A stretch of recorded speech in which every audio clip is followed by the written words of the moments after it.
इससे पहले हम जब चैप्टर्स पढ़ रहे थे तो हमने इनपुट आउटपुट डिवाइसेस के बारे में, हमारा चैप्टर 7 है, तो पिछले चैप्टर में हमने इनपुट आउटपुट डिवाइसेस को बड़ी डिटेल से पढ़ा था।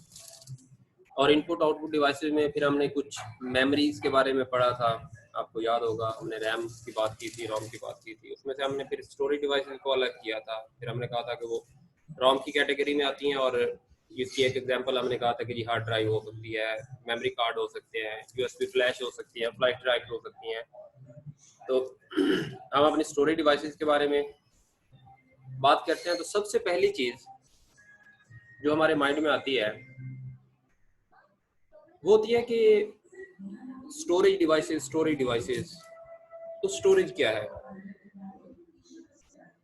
तो इसके बारे में एक छोटी सी बात जो लास्ट टाइम आपको बताई थी कि एक्चुअली जो स्टोरेज होती है, ये हम कहते हैं कि जहां पे हम अपना डाटा, जो हम रॉ फैक्ट्स एंड फिगर्स को इकट्ठा करते हैं, उस पे जो ऑपरेशन हमने परफॉर्म करने होते हैं उनके लिए कुछ इंस्ट्रक्शंस जो in the form of software होती हैं। और फिर जब डाटा को हम उन इंस्ट्रक्शंस के थ्रू प्रोसेस कर लेते हैं तो हमारे पास जो आउटपुट आती है, जो इंफॉर्मेशन आती है, उसको अपने पास जब हम रखेंगे तो हम कहेंगे कि हमने डाटा को क्या किया हुआ है, स्टोर किया हुआ है। तो storage holds data, instructions and information for future use. Data तो हमारे पास हम कलेक्ट कर लेते हैं, उस पर अपनी चॉइस का जो है वो ऑपरेशन भी परफॉर्म कर लेते हैं। फिर जब वो प्रोसेस हो जाता है, हमारे पास इंफॉर्मेशन बनती है। तो हम एक तो इंफॉर्मेशन को उस टाइम पे आपको पता है कि देख लेते हैं अपनी आउटपुट डिवाइसेस के ऊपर, समटाइम हम प्रिंट आउट से ले लेते हैं, लेकिन हमारी कोई भी इंफॉर्मेशन ऐसी नहीं होती जिसको हम फ्यूचर में ये कह सकें कि इसकी तो मुझे ज़रूरत ही नहीं पड़ेगी। या चले कोई भी नहीं तो हम ये कह सकते हैं कि मोस्ट ऑफ द केसेस में हमें अपनी आउटपुट की ज़रूरत पड़ती है, हमें अपनी इंफॉर्मेशन की ज़रूरत पड़ती है, तो हम उसको स्टोर कर लेते हैं फॉर फ्यूचर। उसके बाद आता है कि ठीक है जी, स्टोरेज क्या हो गया, ये तो पता चल गया कि वो डाटा होता है, इंस्ट्रक्शंस होती हैं, या हमारे पास इंफॉर्मेशन होती है। तो फिर स्टोरेज मीडियम क्या होता है? ये जो हमने स्टोरेज की बात की है, इस सारे स्टोरेज के लिए हमें कुछ ना कुछ मीडियम चाहिए जिसके ऊपर हम इस डाटा को रखेंगे। हमें कुछ फिजिकल मटेरियल्स चाहिए होंगे, तो उसे हम कहते हैं कि वो हमारे पास क्या स्टोरेज मीडियम है। या हम कह सकते हैं कि ये हार्डवेयर मटेरियल होते हैं। हार्डवेयर के बारे में हमने बात की थी कि ये हमेशा इसके साथ एक चीज़ आती है कि ये फिजिकल मटेरियल होते हैं। तो स्टोरेज मीडियम फिजिकल मटेरियल होता है जहाँ पे कंप्यूटर आपका ये सारे के सारा जो स्टोरेज वाला मटेरियल जो हमने बात की, डाटा, इंस्ट्रक्शंस और इंफॉर्मेशन, इन्हें अपने पास महफूज करता है। जिस तरह आपके सामने शो हो रहा है स्टोरेज मटेरियल्स, ये स्टोरेज मीडियम आपके सामने बहुत सारे शो हो रहे होंगे। इसमें सबसे पहले देखें, आपको हार्ड ड्राइव नज़र आ रही होगी, हार्ड डिस्क एक कॉमन स्टोरेज मीडियम है। यहाँ पे ये मैं उसे हाईलाइट भी कर रहा हूँ। आप सब ने देखा होगा आपकी डिवाइसेस में, आपकी ड्राइव में, आपके सिस्टम्स के अंदर हार्ड डिस्क मौजूद होती है। इसके अलावा जो चीज़ आपने देखी हुई होगी उनमें ये एटीएम कार्ड्स हैं। आप लोग इसमें बारे में जानते हैं कि इसके ऊपर आपकी इंफॉर्मेशन होती है। ये टेप मीडिया मेजोरिटी में लोग यूज़ करते हैं। इसके अलावा मेमोरी कार्ड्स, आजकल सबके पास मोबाइल फ़ोन्स हैं, उन्हें आइडिया होगा कि मेमोरी कार्ड्स क्या होते हैं, इसलिए यूज़ होते हैं। इसके अलावा यूएसबी फ्लैशेस, ये सारी चीज़ें हमारे पास जो है ये स्टोरेज मीडिया के बारे में आती हैं। उसके बाद जब हम फर्दर अपने स्टोरेज मीडिया को लेके चलते हैं तो हमें एक इम्पोर्टेंट क्वेश्चन जो है वो फेस करना पड़ता है, और वो क्वेश्चन ये होता है कि आपको किस कैपेसिटी का स्टोरेज मीडिया चाहिए, आप कितना डाटा उसके अंदर स्टोर करना चाहते हैं, उसकी कैपेसिटी क्या होगी। तो कैपेसिटी को जब हम जस्टिफाई करते हैं ना, तो कैपेसिटी को हम नॉर्मली क्या कहते हैं कि हम कितने नंबर ऑफ बाइट्स, दोबारा से क्लियर कर रहा हूँ, नंबर ऑफ बाइट्स आप किसी मीडियम के ऊपर जितना स्टोर कर सकते हैं उसे हम कहते हैं कि वो उसकी कैपेसिटी है। और ये सबसे जो लोअर लेवल पे हम स्टार्ट करते हैं तो हम कहते हैं कि जी केबीज में बात करते हैं। केबी मीन्स किलो बाइट। अब किलो का वर्ड जहाँ पे आ जाता है, हमारे पास एक अजम्पशन होती है कि केबी किलो इक्वल टू 1000। तो ये इसकी approx value, not exact value. Exact value is 2⁻10 और 1024, 1024, same as megabyte MB 1 million equal to 2⁻20 or 1048576. 1 million is approximate value, while 2⁻20 or 1048576 is exact value for MB or megabyte. Same as GB, most commonly used values 1 billion number of bytes or 2⁻30 or 1073741824 exact numbers हैं ये। जो आपको 1 billion वाला figure show हो रहा है, ये आपको पता है कि अप्रॉक्स वैल्यू है जो हमने अपनी अंडरस्टैंडिंग के लिए अपने पास काउंट की हुई है। ओके, हमारी बात हो गई, हमें पता चल गया स्टोरेज क्या होती है, स्टोरेज मीडियम क्या होते हैं, स्टोरेज कैपेसिटी क्या होती है। अब हम स्टोरेज मीडियम या स्टोरेज डिवाइस या वो हार्डवेयर मटेरियल जिसको हमने स्टोर करने के लिए डाटा को यूज किया है, उसकी कुछ फंक्शनैलिटीज की बात करते हैं। उसके अंदर बेसिकली यहाँ पे हम बात कर रहे हैं कि एक तो रिकॉर्ड करने की और दूसरा रिट्रीव करने की। अब ये दो अलग अलग चीज आ गई, रिकॉर्ड और रिट्रीव। हमने पहले भी पढ़ा था रिकॉर्डिंग क्या होती है और रिट्रीवल क्या होती है। रिकॉर्ड करना का मतलब सिंपल क्या है कि आपके पास डाटा रिकॉर्ड आपके मीडियम पे मूव हो रहा है। रिट्रीव, आपके पास पहले डाटा आपके स्टोरेज मीडियम पे पड़ा हुआ है, आप उस डाटा को एक्सेस कर रहे हैं किसी यूज के लिए। इसके लिए हमारे पास दो बड़ी इंटरेस्टिंग, ये रिकॉर्ड और रिट्रीव आपको समझाने के लिए रीडिंग और राइटिंग की टर्मिनोलॉजीज यूज हुई हैं। रीडिंग क्या होता है, अब ये थोड़ा सा कंफ्यूजिंग है, आप चीज़ों को मिक्स अप करेंगे तो उससे बचने के लिए थोड़ा सा ध्यान दीजिएगा। रीडिंग क्या है, process of transferring items from storage medium into memory. अब स्टोरेज मीडियम, स्टोरेज डिवाइस, वो हार्डवेयर कंपोनेंट जो डाटा स्टोर करने के लिए यूज हुआ है, वहां से डाटा कहाँ पे आ रहा है, मेमोरी, जो आप नॉर्मली रैम की बात करते हैं। ये क्या है, रीडिंग, कि आपकी मेमोरी डाटा पिक कर रही है आपके स्टोरेज मीडियम से, या स्टोरेज मीडियम से डाटा मूव हो रहा है, ट्रांसफर हो रहा है मेमोरी की तरफ। अब इसके अपोजिट चलते हैं, पहले स्टोरेज से डाटा मेमोरी में, अब हम कहते हैं कि मेमोरी से बैक टू स्टोरेज, तो हम इसे कह देंगे कि ये राइटिंग है। रीडिंग क्या था, स्टोरेज मीडियम से मेमोरी की तरफ। अब जब वो वापस रिवर्स ऑर्डर में जाएगा मेमोरी टू स्टोरेज मीडियम, तो हम कहेंगे कि वो क्या हो गया हमारे पास, राइटिंग हो गया। ओके, उसके बाद एक्सेस टाइम। हम कॉमनली जब बात करते हैं कि यार वो जो हमारा फ्रेंड है ना, वो मेरी एक्सेस में है, इसका मतलब क्या है कि मैं उसे अप्रोच कर सकता हूँ, उसको पता लगा सकता हूँ, उस तक पहुंच सकता हूँ। तो सेम इसी तरह स्टोरेज डिवाइसेस के अंदर भी एक्सेस टाइम होता है। ये कौन सा टाइम होता है कि जब आपकी कोई एक डिवाइस, स्टोरेज डिवाइस, आपके स्टोरेज मीडियम पे पड़े हुए डाटा को लोकेट करती है, तो उसको वहां पे जितना टाइम रिक्वायर्ड होता है वो एक्सेस टाइम होता है। या दूसरे लफ्जों में, time required to deliver an item from memory to processor. आपकी मेमोरी से प्रोसेसर की तरफ आने के लिए आपको जो टाइम चाहिए वो आपका क्या होगा, एक्सेस टाइम होगा। ये सेकंड डेफिनेशन की हम बात कर रहे थे। अब यहाँ पे ये डेफिनेशंस के अलावा आपको यहाँ पे एक ये टेबल नजर आ रहा होगा जिसे मैं हाईलाइट कर रहा हूँ। अब इस टेबल में चीजों को एक अरेंजमेंट के साथ आपको दिखाया गया है ताकि आपका जो एक माइंड है वो थोड़ा सा क्लियर हो जाए कि एक्सेस टाइम क्या है। वो टाइम है जिसमें कोई स्टोरेज डिवाइस डाटा को लोकेट कर लेती है। ओके, बिल्कुल ठीक होगी बात। हमें पता है कि स्टोरेज डिवाइसेस, हार्डवेयर कंपोनेंट्स, जहाँ पे स्टोरेज का डाटा मौजूद होता है, वो थर्ड नंबर पे आती है। उसके दरमियान में होती है रैम, जिसको हमने प्राइमरी मेमोरी कहा था। आपको याद होगा व्हाइट बोर्ड पे एक पिक्चर भी ड्रा की गई थी, जिसमें हमारे पास सबसे पहले नंबर पे हमारे पास जो था वो प्रोसेसर था। उसके बाद मैंने आपको बताया था कि रैम, और लास्ट में आपके पास आई थी रोम या हार्ड डिस्क। तो इस चीज़ को हम थोड़ा सा यहाँ पे विजुअलाइज कर लेते हैं।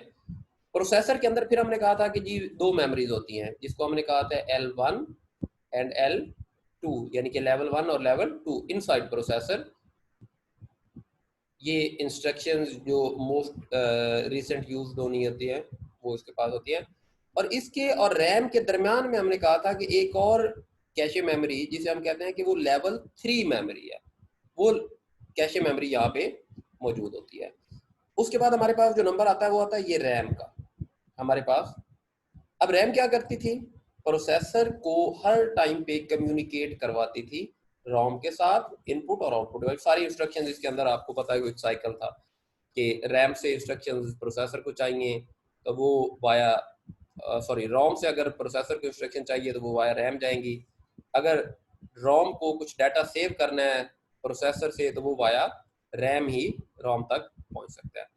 इस तरह से जब हम कैटेगराइज करते हैं तो हमें पता चलता है कि सबसे फास्ट जो डाटा ट्रांसफर रेट होगा वो मेमोरी का होगा। मेमोरी, और मेमोरी को हम किसके काउंट कर रहे हैं?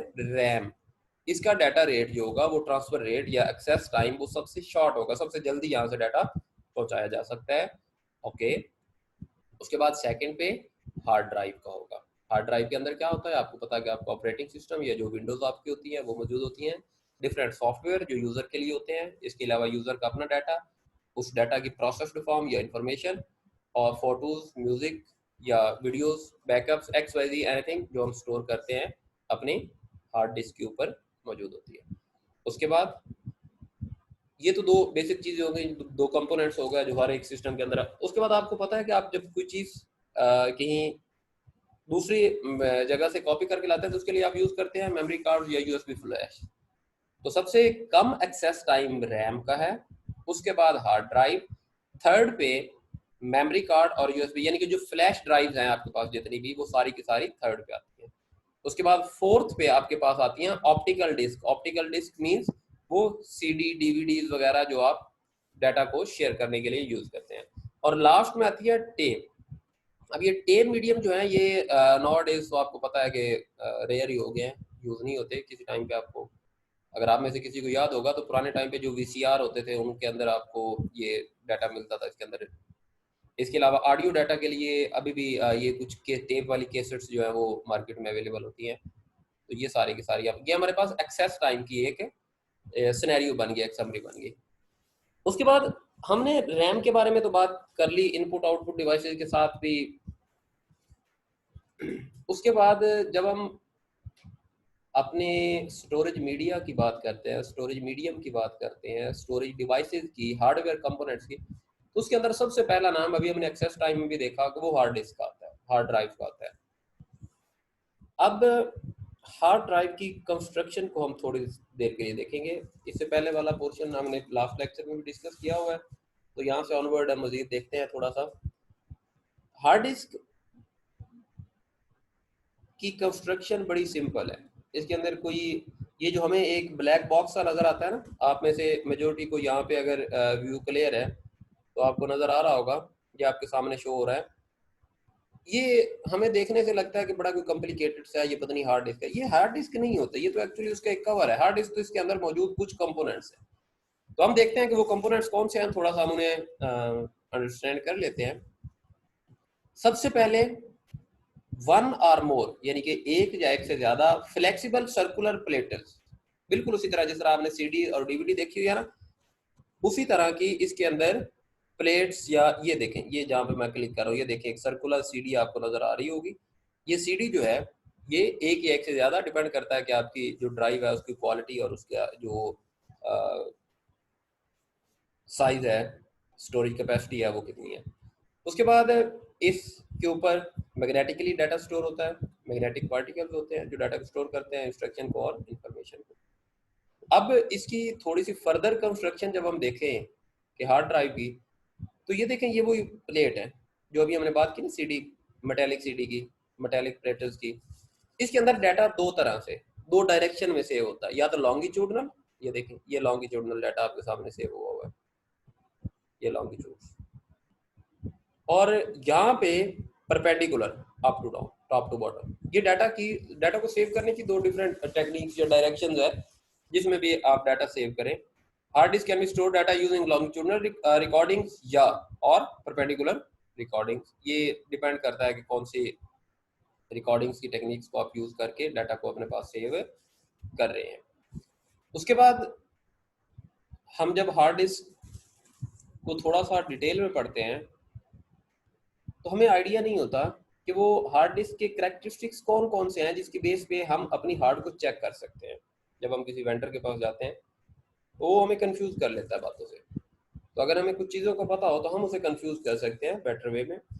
सबसे पहले देखें, हार्ड डिस्क के वही प्लेट्स जिनकी हम अभी बात कर रहे थे, वो मेटेलिक प्लेट्स की, वो आपकी राइट साइड पे येलो फॉर्म में शो हो रहे हैं, ये डायग्राम में। इनके ऊपर ये कुछ लाइंस लगी हुई हैं, फिर उनके दरम्यान से कुछ डिवीजन्स हुई हुई हैं, फिर ये एक पोर्शन ऊपर निकला हुआ है। तो ये सारी चीज़ें क्या हैं, हम इन्हें पढ़ते हैं। सबसे पहले कैपेसिटी। कैपेसिटी के बारे में अभी हमारी बड़ी डिटेल में बात हुई है कि कैपेसिटी क्या होती है, कि आपकी जो ड्राइव है उसके अंदर कितने नंबर ऑफ बाइट्स आप स्टोर कर सकते हैं। उसके बाद प्लेटर्स, अभी हमने बात की कि मेटेलिक प्लेट्स या मेटेलिक प्लेटर्स या मेटेलिक डिस्क्स जो मैग्नेटिक स्टोरेज के फार्मूले को फॉलो करती हैं वो इसके अंदर लगी होती हैं। वो एक भी हो सकती हैं, एक से ज़्यादा भी हो सकती हैं। रीड एंड राइट हेड्स, अभी हमने बात की है कि मेमोरी टू हार्ड, आपकी जो स्टोरेज मीडियम है और स्टोरेज मीडियम टू मेमोरी, ये आपकी रीड राइट, इसके लिए कुछ हेड्स यूज़ होते हैं जो इस काम को, जिन्हें हम नॉर्मल डेज में लेंसेज के नाम से भी जान रहे होते हैं, उसके साथ छोटे छोटे हेड्स बने हुए होते हैं। उसके बाद सिलेंडर्स मूव करने के लिए डिफरेंट इसके जो पार्ट्स होते हैं, सेक्टर एंड ट्रैक्स। अब देखें आपकी ये डिवीजन हुई हुई है, कुछ लाइनें हैं वो आप देखें इस तरह लेंथ में लंबी लंबी लगी हुई है, स्ट्रेट लाइन, ये सर्कुलर लाइन, सॉरी। तो ये सर्कुलर लाइंस जो है ये एक्चुअली सेक्टर्स है, जिसमें आपकी हार्ड ड्राइव को जो आप हेड्स रखते हैं ना, तो वो हेड इन सेक्टर्स के ऊपर गोल रोटेट करते हैं। उसके बाद इसको ये दरम्यान से डिवाइड किया हुआ है ऐसे परपेंडिकुलर लाइंस लगा के। तो ये आपके पास क्या बन जाते हैं, ये आपके पास ट्रैक्स बन जाते हैं, और फिर डिफरेंट ट्रैक्स को मिला के हम बना लेते हैं अपना क्लस्टर जब हम डाटा को कंबाइन करते हैं। उसके बाद हमारे पास नेक्स्ट है रेवोल्यूशंस पर मिनट। रेवोल्यूशंस पर मिनट का मतलब है कि एक मिनट में आपकी ये जो डिस्क है, हमें पता है कि जैसे ही हम सिस्टम को ऑन करेंगे हमारी हार्ड के अंदर ये जो मेटेलिक प्लेट्स है ये मूव करना स्टार्ट कर देगी, और इसके ऊपर जो लगा हुआ हेड है, चाहे हम कोई चीज़ देख रहे हैं नहीं देख रहे हैं, क्योंकि हमारी इसी ड्राइव के अंदर हमारे सॉफ्टवेयर इंस्टॉल्ड हैं, हमारी विंडोज मौजूद है, इसलिए ये तो अपने वर्किंग कंडीशन में आ जाती है। तो रेवोल्यूशंस पर मिनट डिसाइड करती है इसके करैक्टरिस्टिक्स को कि कितनी रेवोल्यूशंस है, कितनी अच्छी क्वालिटी से डाटा हो सकता है। ट्रांसफ़र रेट, वही बात आ गई कि डाटा ट्रांसफ़र का क्या रेट है। इसकी बिल्कुल छोटी सी एग्जांपल आप लोग जानते होंगे, आप सबके पास यूएसबीज मौजूद होंगी। अब हर एक के पास जो यूएसबी मौजूद होती है उसका साइज बेशक सेम हो, लेकिन उसका transfer rate, data transfer rate same नहीं होता। कुछ लोगों की यूएसबी जो है वो बड़ी स्पीड से काम कर रही होती हैं, कुछ की स्लो होती हैं, सेम डाटा होता है, कॉपी करने में ज़्यादा टाइम लगता है। बहुत सारे दूसरे फैक्टर्स भी उसमें होते हैं, लेकिन एक इसके अंदर ट्रांसफ़र रेट का भी इशू होता है। और उसके बाद एक्सेस टाइम, अभी हमने कहा कि कितनी देर में वो डाटा को लोकेट करके आपको शो कर सकती है। तो ये आपके पास क्या थे, करेक्टरिस्टिक्स थे हार्ड डिस्क के, जिनके बारे में आपको कुछ अगर आइडिया हो तो आप अपनी हार्ड ड्राइव को बेटर अंदाज में चेक कर सकते हैं कि आपके पास क्या है। उसके बाद फॉर्मेटिंग्स,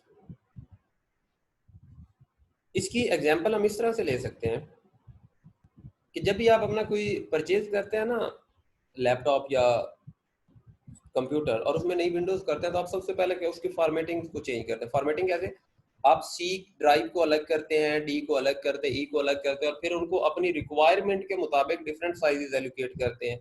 तो वो सारे का सारा जो प्रोसीजर होता है उसे हम कहते हैं कि वो हम फॉर्मेटिंग कर रहे हैं। यानी कि हम क्या कर रहे हैं, अपने ट्रैक्स जो अभी हमने पढ़ा था और सेक्टर्स उन्हें अलग कर रहे हैं, उन्हें डिस्ट्रीब्यूट कर दिया हमने, ताकि उसका रीज़न क्या है, हमें फॉर्मेटिंग की ज़रूरत क्यों पड़ी? उसका रीज़न ये है कि हमें उस डाटा को एक्सेस करना आसान हो जाए, हमारे सिस्टम, हमारे सॉफ्टवेयर, हमारा ऑपरेटिंग सिस्टम उस डाटा तक जल्दी पहुंच जाए, कंफ्यूजन कम हो जाए, अलग अलग पोर्शंस में डाटा स्टोर हो जाए। ये आपके सामने जो डायग्राम शो हो रही है, ये आप कभी राइट क्लिक करें ना अपनी किसी भी ड्राइव के ऊपर, तो इस तरह की डिफरेंट इंफॉर्मेशन आपको शो होना स्टार्ट हो जाती है। उसके बाद हमारा हार्ड ड्राइव के ही टॉपिक है, जिसके अंदर हम हार्ड ड्राइव के स्टेप्स को देख रहे हैं कि हमारी हार्ड ड्राइव किस तरह से स्टेप बाय स्टेप वर्किंग करती है। अब सबसे पहला स्टेप उसमें देखें, उसने लिखा हुआ है सर्किट कंट्रोल जो करता है। ये देखें, ये नीचे एक सर्किट लगा हुआ छोटा सा, ये पहला एरो स्टेप 1 के साथ जो आ रहा है आपका, यहाँ पे नीचे एक छोटा सा सर्किट लगा होता है। बिल्कुल आप कभी हार्ड डिस्क को देखें ना, तो आपको ऐसा लगता है एक छोटा सा मदरबोर्ड भी उसके साथ अटैच है, जो कि कंट्रोल कर रहा होता है आपके हेड को, एक्चुएटर को और छोटी मोटर को, जो वहाँ पे मूव कर रही होती है हेड्स को। स्टेप 2 में वो जो हमने डिस्क की बात की, हमने कहा कि वो डिस्क जैसे ही सिस्टम ऑन होता है वो मूव करना स्टार्ट हो जाती है, वो रोटेट करना स्टार्ट हो जाती है। तो उसको रोटेट करने के लिए सेंटर में कुछ ना कुछ तो चाहिए ना, कोई मोटर चाहिए जो उसे रोटेट करे। तो स्टेप 2 पे एक छोटी सी मोटर होती है, जिस तरह बच्चों के टॉयज में होती है छोटी मोटर, जो टायर्स वगैरह को मूव करने के लिए, उस तरह की एक छोटी मोटर सेंटर में लगी होती है यहाँ पे, जो इसे रोटेट करवाती है। स्टेप 3 में जो सॉफ्टवेयर रिक्वेस्ट करता है हमारे हेड्स उस डाटा को ढूंढना, ये हेड्स है, ये जो आपको एक स्पिंडल नजर आ रहा है, ये हेड्स है। ये बिल्कुल उसी तरह जिस तरह आपने पुराने टाइम पे म्यूजिक प्लेयर देखे होंगे ना, तो वहाँ पे वो डिस्क होती थी, उसके ऊपर वो एक हेड लगाते थे जिसके थ्रू, क्योंकि अभी हमने बात की कि इसके ऊपर जो ट्रैक्स बने होते हैं उन ट्रैक्स के ऊपर ये मूव करते हैं, तो जैसा जैसे नीचे रोटेट होती रहती है उसके ऊपर डाटा रीड होता रहता है। और स्टेप 4 में यहाँ पे ये एक इक्वेटर, एक ये जो हेड्स हैं इनको कंट्रोल करने के लिए, इनको मूव करने के लिए यहाँ पे भी एक छोटी सी मोटर और उसका आर्म मौजूद होता है। तो ये सारी चीज़ें हमारी स्टेप्स में आ जाती हैं जो हमारी हार्ड ड्राइव परफॉर्म करती है, हाउ हार्ड डिस्क वर्क। उसके बाद हमारी हार्ड डिस्क को थोड़ा और हम डीप जाके देखें, तो देखें ये आपके पास इस दफ़ा लास्ट, अभी तक हम एक ही प्लेट को देख रहे थे, एक ही डिस्क को देख रहे थे, अब इसके अंदर एक से ज़्यादा प्लेट्स की बात हो गई है। तो side view of a plate ये आपको नज़र आ रहा होगा, ये पहला, ये एक साइड व्यू उसने आपको दिखाया हुआ है एक प्लेट का, कि किस तरह से आप अपनी प्लेट को साइड से देखें तो आपको नज़र आएगी।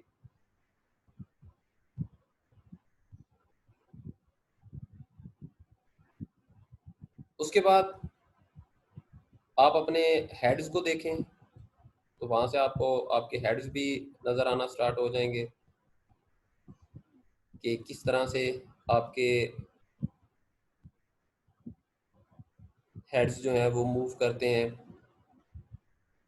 उसके बाद हमारे पास लोकेशन एक्सेस करना, ट्रेस करना, हम कहते हैं कि जो डाटा हम लोकेट करना चाह रहे हैं वो डाटा किस लोकेशन, कहाँ से उसकी लोकेशन को हम चेक करेंगे, तो वो हमारे पास क्या होता है, उसके जो सिलेंडर्स होते हैं वहाँ से हम उसको चेक करते हैं कि उस सिलेंडर से उसका क्या लोकेशन बन रही है।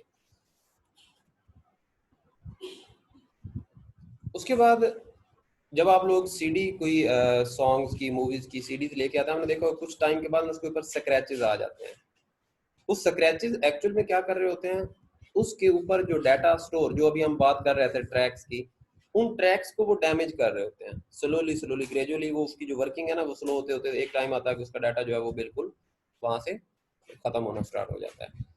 तो head crash occur when a read write head touch the surface of a platter. ये देखें, ये जो हेड है, जो रीड राइट हेड है, इसके और सरफेस के अंदर एक रीजनेबल डिस्टेंस होता है, बिल्कुल माइनर सा। अगर किसी भी वजह से लाइक आप अचानक से आपको कुछ जर्क लग जाता है आपके हाथ से, जो हार्ड ड्राइव है या आपका जो डिवाइस है वो किसी वजह से गिर जाती है, तो आपको क्या होता है, ये प्रॉब्लम आना स्टार्ट हो जाती है कि आपकी जो हेड्स हैं वो आपकी प्लेट के साथ अटैच हो जाते हैं। अटैच होने की वजह से क्या होता है कि वहाँ पे स्क्रैचेस स्टार्ट हो जाते हैं। उन स्क्रैचेस की वजह से क्या होता है, आपके ट्रैक्स डैमेज होना, उनके ऊपर जो डाटा है वो डैमेज होना स्टार्ट हो जाता है।